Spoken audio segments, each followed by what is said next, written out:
Hello, welcome to the Tour of Pleasure here in the Enchanted Kingdom of Hermione. And I'm your host, Zip Gun. I'm the Lord Chamberlain of the Enchanted Kingdom, and I'm sitting here in splendid isolation. Just cracked a shime, got myself some great old movies to watch, some catastrophes. I'm listening to the great Miles Davis. Now, I've been doing a series of Miles Davis box set videos just for the sake of doing it because they're fun to talk about and I kind of like them. But I realized that I unleashed this monster because Miles Davis is a rock industry almost all by himself. And then I started thinking, well, if I'm going to do that, I might as well do this, and I'm going to do this.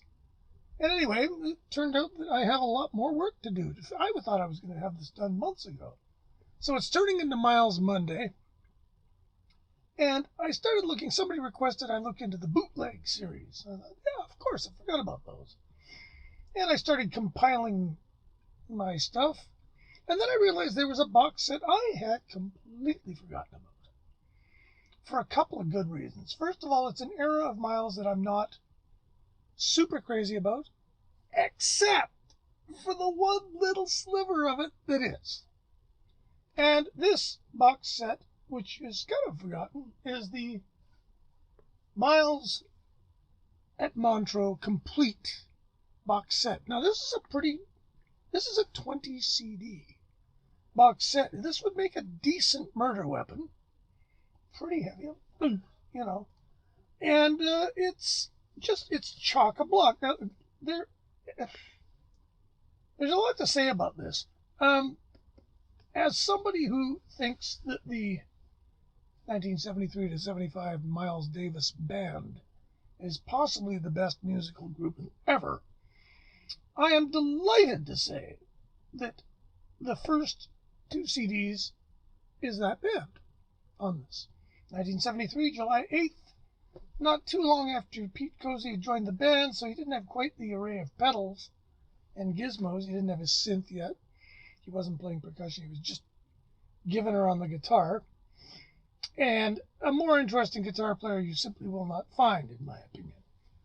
And then there's a gap of 11 years, because, of course, Miles sat in his living room and did cocaine for 5 of them, and didn't get back into the swing of things until 84. And 84, he did 4 concerts in one day. And the guitar player in this band, this was the Bob Berg, Robert Irving, John Scofield, Darryl Jones. Al Foster was still with him. Al Foster was the one holdover. And that band, John Scofield. Really the big changes are in the guitar players. Robin Ford joined after Scofield left, and a guy named Felton Cruz on bass. Now this got more and more sort of funky. You'll note that after 84, Al Foster's no longer with him, and it's Vince Wilburn Jr., who I think is his nephew, I forget.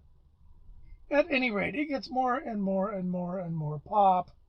Kenny Garrett does some neat stuff on it. Foley plays lead bass, which is I don't really like. And the guitar players kind of disappear. So a lot of this I find really pretty damn near unlistenable. It's Fuzak of the first water. The later you go, there's the whole thing with Quincy Jones recreating The Birth of the Cool, which I've listened to maybe twice. And I keep remembering Miles saying he was never going to go backwards, never going to go backwards.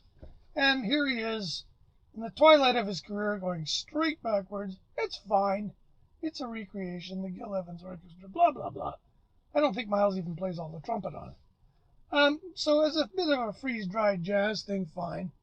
But as far as really innovative music goes, 20 CDs is a lot of CDs. There is a lot of good music on this. In the comeback, as I call it. Now, there's only one problem with this thing. This came out in 2002. The packaging completely blows.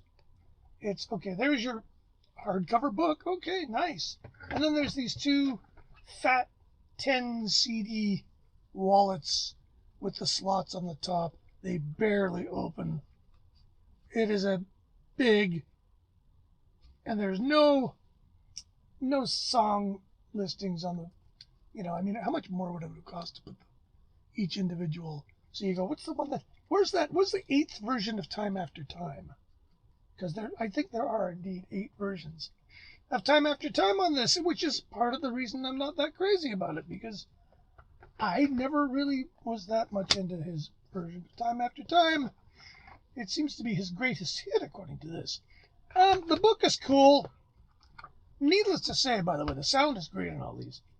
Not really sure. I can't remember who to blame for this. It might be Claude Knobs, but all the Montreux were properly recorded, no matter what. You get the feel good. Adam Holtzman does a thing. Claude Knobs does a thing. Dear Music Lover. Who's this from?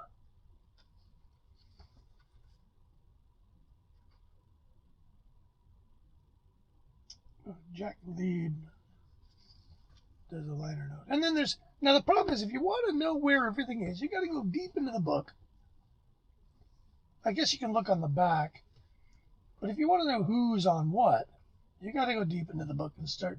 And I don't mind that, except put this as page 1. Put all this shit at the beginning. Forget all this crap. So then I can just go, okay, what am I looking for again? So it's really a pain. Notes are good. I don't think there's any engineering credits. Or are there? Maybe they're all at the back. I'm not holding up much hope. Yeah, no, there's no. Executive producer. I would bet there was a lot of different engineers involved here. Got to think about the photographer, though. Miles was nothing if not about image. This is now going. I just about puked my shime through my nose. People are selling this thing for $200 US, which I guess is $10 a CD. So I guess that's not ridiculously expensive. I don't remember what I paid for. I bought it when it came out just because I went, well, you can never have too many recordings of the 73 Cozy Lucas Band. At any rate, if you really like his version of Time After Time, boy, have I got good news for you. There's a whole lot of different versions of it here, done by a myriad of various sidemen. And, I mean, he does it the way he does it.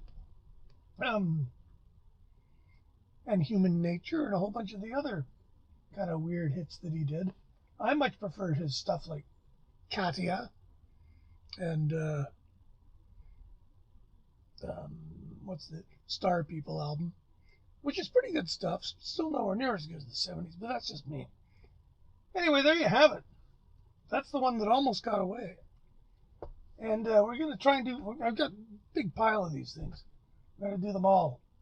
I'm going to do every Miles Davis reissue there is. Because he is the king of product. We must examine that product. Anyways, thanks for watching. Don't forget to subscribe, notify, and all that stuff. And we'll talk to you later. Take care.